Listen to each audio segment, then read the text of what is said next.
You remember my last video where I told you about why the Anzacs were in Vietnam, right? Well, from that video you'll remember that in 1967 the Anzacs had about 6,800 men in the country, and that's contrasted with the Americans' 380,000. But, you could call it an even match. It's not a surprise to know that both these armies are different and have different heritage, which leads to a difference in opinion on how to conduct operations.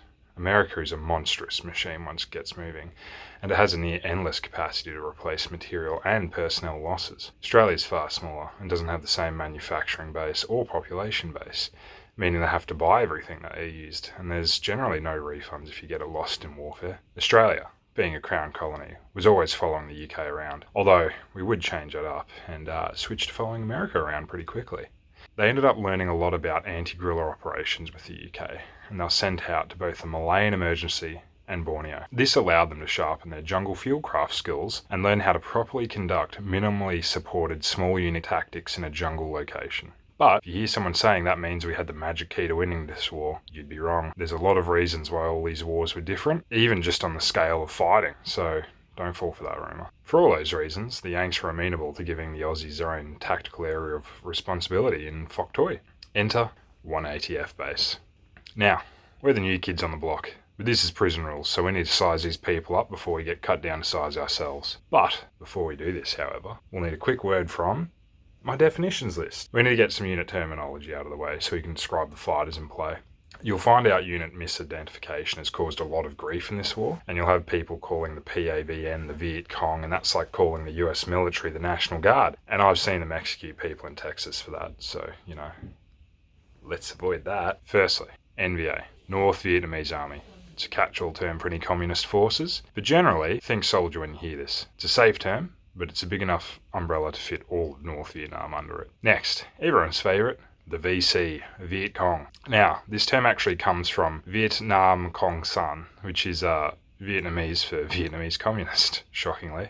So you'll hear it everywhere. These guys do include the black pajamaed combatants that everyone thinks of, the little guerrillas with the farmers and the AK, but it's another catch-all term like the NVA, so you need to be careful. These can range from like local teens with a rifle to well-trained main force grade soldiers who are staying behind to conduct guerrilla warfare operations. So, on to more specific terms. We have the PAVN. These are the People's Army of Vietnam. And much like the name might lead you to guess, these are full-time soldiers. Specifically, these are North Vietnamese soldiers. However, this army isn't usually the same as the one that attacks the South Vietnamese forces. Instead, they tend to remain in North Vietnam, as Hanoi still needs to worry about all the other border. Then we have the PLAF, the People's Liberation Armed Forces. These are also full-time soldiers, however they operate in South Vietnam, specifically under command of the B2 Front, or as the Americans would call it, COSVN, or COSVN. We'll get to that one in a sec. The PLAF are mean green fighting machines and functionally tend to have the same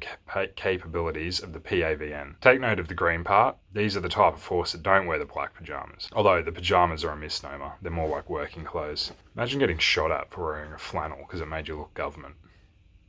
COSVN, the Central Office for South Vietnam, or B2 Front if you're from Hanoi. This is practically the same role as MACV, which is a Military Assistance Command Vietnam, although that one's controlled by the Americans. COSVN is Hanoi's hand in the south. They're going to be behind most operations, or at least feeding objectives and supplies to the ground commanders to accomplish goals through their own methods. Obfuscation played a very large part in the Vietnam War, a part that's not as obvious to us now as it was back then. And for a long time it wasn't even concrete that the Viet Cong were under the command of Hanoi, and a lot of American activists would claim that the Viet Cong struggle was entirely indigenous to the south. Now we know that's not true, and North Vietnam has said as such. There's one more group I want to mention, even though they won't get much time in this video, but it's the Viet Cong infrastructure. This is a political arm of COSVN, and they view the Vietnam War as a very political struggle for the communist ideology. This group exists at all levels of the North Vietnamese army, and they generally act as a political monitoring force where they'd assess military decisions and approve those decisions if they require party input. Generally, you'll find once you get up into the higher echelons of command, you'd have a military officer and a political officer, and they'd monitor each other and try and keep down down on poor decisions. This group also tends to work with the local Viet Cong units in order to exercise political control over an area or to bring it into political alignment. They'll work with these local VC to collect taxes and food for their soldiers, as well as to try and organise communist insurgency resistance through tools like agitation, coercion, propaganda and terror attacks. Anything to further the People's War. They're big fish, but big fish don't get big for no reason. And that's all the pre-learning done. Or is it? No military operates simply, and North Vietnam is no exception to that. So, there are 3 broad categories that their forces were sorted into, and each had a different kind of scope and overall goal. We've got main force, provincial or regional forces, and then local guerrilla forces. Main force. These are your regulars, meaning they're fully trained soldiers and they have similar levels of morale and capability. Just because they're using trumpets and whistles to coordinate, don't forget that they are well trained and they are highly motivated. There has been many accounts of North Vietnamese main force units destroying units, Allied American units of similar size, if they're caught without air cover or artillery support. And generally, if main force are mobilizing, it's because of cost VN. So there's usually a larger goal at play there. Main force will tend to operate in regimental-sized operations, and a regiment usually fields about 1,000 men. This means that they will likely have artillery and heavy weapon support companies to assist them. Specifically, these men are usually PAVN troops that have been redeployed under the PLF banner, meaning they're well-fed, rested, highly motivated, and generally quite well-trained. Main force is generally wearing green fatigues too, which do look very similar to the American ones, and that's important because it gives you a rough idea of the intensity of the fighting that's about to happen. At Long Tan, it would take over an hour to identify the significance of the enemy's green fatigues, and which probably gave the enemy time to reorganise their forces, but it acted as a bit of a red flag for the ATF base, and it kind of scaled up operations, but I'll get into that in another day. Provincial or regional forces are like main force soldiers who are garrisoned in a specific region. Ideally, they'll recruit and train from that region and the local population, and then they'll operate as that region's main fighting force. They maintain close ties with main force, and they will work to support their operations as well as provide them with supplies and even guides. And the other thing is they'll act as a main link between main force and COSVN to the local guerrillas, and so they will keep those supplied or resupply from the local guerrillas. So there's a lot of inter-exchange, but technically you could argue that provincial and regional forces fall under local forces and local guerrilla operations, but I think the level of distinction is a bit important in determining the fight that's in for the soldiers that encounter them. Also, don't confuse these provincial and regional forces that are backed by Hanoi with the regional and provincial forces that are backed by Saigon, because they do similar things, but they are not similar. Hanoi-backed provincial and regional forces shouldn't be underestimated. They can handle company-sized operations and are likely to have artillery support. The other main issue is they will have extensive local area knowledge and probably have members that have grown up in the area and know almost everything there is to know about there.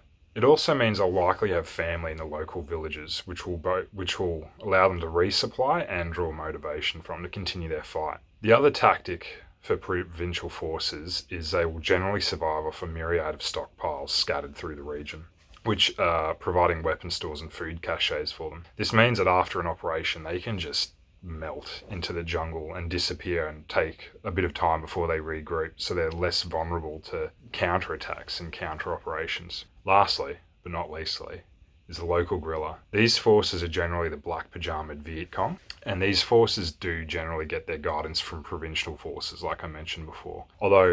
And they rarely have contact with main force was the other thing. They'll tend to operate on the periphery of the villages where they live at, and they'll usually have supply caches in the village or in the periphery. Local guerrilla forces tend to work under a political cadre's direction or a hamlet chief, and depending on the size of the village or hamlet will kind of determine how many guerrillas will get allocated to each village. Generally up to 100, but Local guerrilla forces also tend to operate in more of a self-defense capacity rather than conducting larger operations. But since they do maintain ties with the provincial forces, they are very capable of coordinating with the guerrillas to conduct an appropriate counterattack. Why would they structure their forces like this?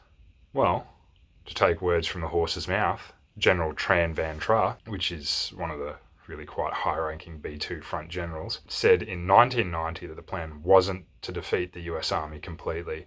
Instead, it was to fight a long time and cause consistent, heavy casualties to the US, so the US would see it was an unwinnable action and leave. The goal was to make the US realise they were waging war with a whole nation and that they would never retreat. The other thing to note, that being a soldier in the North Vietnamese army didn't mean constant fighting, and in fact only a few days of each month could see combat, and instead they'd spend much of their time rebuilding an area, entrenching into it, or entrenching themselves into the population by even helping with things like harvest. These were still locals, even though they are soldiers. Now you know the rough names and structure of the North Vietnamese forces. So how does it all fit together? Well, I'm going to show you how it all fits together in Phuoc Tuy in 1967. The Australians' new AO. The main force for Phuoc Tuy was a group called 5VC Division, and 5VC was commanded by Senior Colonel Nguyen the Truan, and their main headquarters was in the Mae Tao Mountains, which eventually would gain the name the Mae Tao Secret Zone, which goes incredibly hard. But the Mae Tao Mountains were about 45 kilometres northeast of the Nui Dat ATF base, so with good enough binoculars, they could just see the Australians. The Mae Tao Mountains is also the topographical junction point for Long Khan, Binh Tu, and Phuoc Tuy, which coincidentally covers a lot of their chosen AO. The last area they cover is Binh Hoa.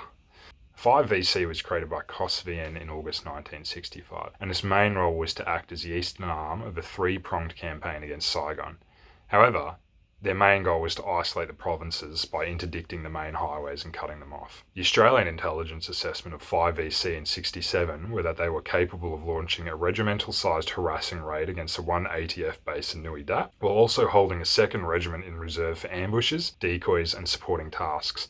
However, they would probably lack capacity for a protracted divisional operation. So these guys were a pretty serious threat. 275 Regiment would be the closest, as their AO was a Mae Tao Secret Zone, and it was commanded by Ut Thoy. 275 tended to maintain about 1,000 soldiers in its ranks, and this was broken into 3 infantry battalions, 1 artillery battalion and 1 support battalion. Intelligence suggested that 275 was capable of attacking isolated outposts or conducting limited ambushes, but they were unlikely to make significant moves without the assured response of 274.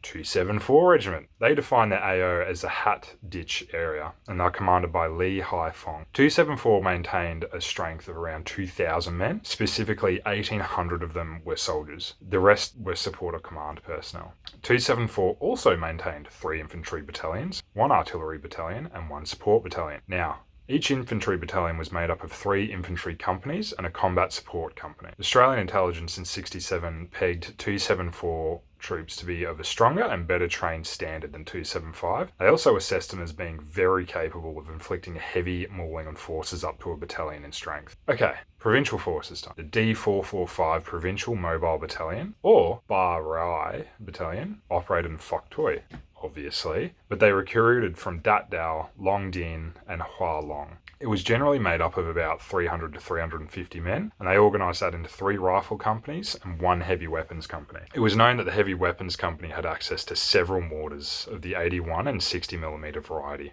as well as recoilless rifles and heavy machine guns, so they weren't a sit-down force. These blokes were under the command of Nguyen Van Kim, and it seemed he ran a pretty effective ship, as the Aussies had assessed D445 as well-trained and capable of quick reaction and manoeuvre. Experience had also shown that they provided a consistent and formidable fighting force when encountered in the field. They would rely on pre-stocked bases to operate, as we know, and also possessed a thorough knowledge of their AO.